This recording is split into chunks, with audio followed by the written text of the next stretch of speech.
If you've ever felt totally trapped in that endless cycle of living paycheck to paycheck, well, you are absolutely in the right place.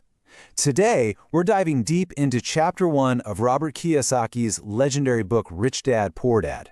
We're going to break down the exact psychological shift you need to make to stop struggling financially and actually start building true, lasting wealth.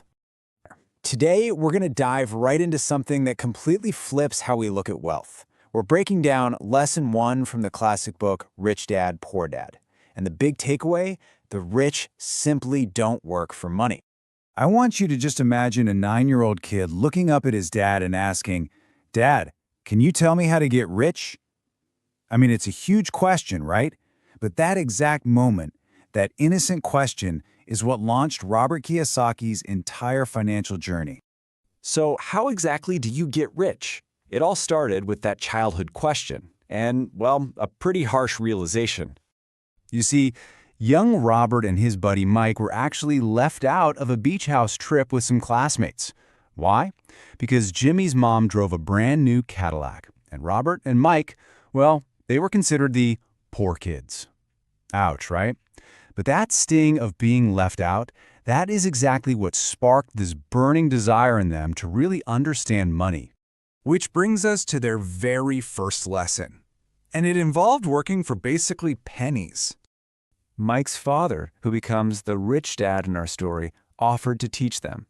But he started by giving them a job dusting canned goods at his store for a measly 10 cents an hour. 10 cents. Just let the frustration of doing hard labor for next to zero pay really sink in for a second. So naturally, Robert hits his breaking point pretty quick. He confronts Rich Dad, demanding more money and threatening to quit if he isn't treated better. Let me ask you, have you ever felt that exact same anger when you're just staring at your own paycheck? But here's the twist. Rich Dad didn't get mad at all. He just smiled and dropped a total bombshell.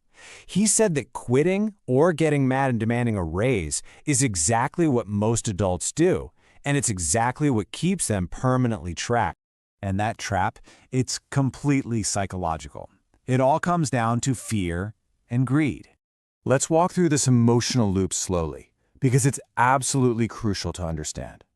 First, the fear of not being able to pay the bills forces us to go to work. We work hard, we get our paycheck, and then greed, or just human desire, kicks in.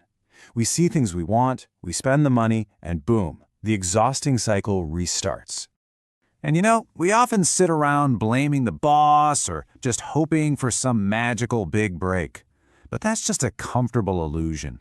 Waiting around for some external force to fix your finances is never going to solve the root of the problem. This endless, exhausting cycle actually has a very famous name. It's called the rat race. Think about what the rat race really is. You get up, go to work, pay the bills. You get up, go to work, pay the bills. It is the exhausting reality of living paycheck to paycheck, day in and day out. So why is simply getting a raise a trap? Well, because that underlying fear keeps you tied to the job, and greed just increases your desires. It's wild, but when we earn more, we almost always just spend more. Throwing more money at the situation rarely cures the actual disease. Rich Dad put it perfectly. Most people become a slave to money and then get angry at their boss. I know it is a really harsh truth to swallow, but honestly, recognizing that is the very first step to getting out. So how do we actually break out? By totally flipping the script and making money work for you. Here is the core contrast, the absolute game changer.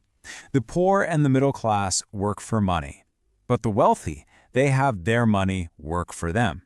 They focus on acquiring assets that generate income automatically, even while they sleep. Now, to be clear, this is definitely not some get-rich-quick scheme. It's all about taking absolute responsibility for your own financial future. It's making the conscious decision to just step right off that hamster wheel and start waking up your own financial genius. When Rich Dad was teaching Robert, he didn't just hand the kid cash. He actually tapped Robert on the head. He wanted to show him that true wealth isn't generated by your hands, it's generated by the stuff between your ears. It's about training your mind to see opportunities that everyone else is completely blind to. So, I gotta ask you, what's your next move? Are you gonna stay angry at your paycheck? Or are you gonna start using your mind to see those hidden opportunities? Think about it. Thanks so much for joining me on this explainer today, and I'll see you next time.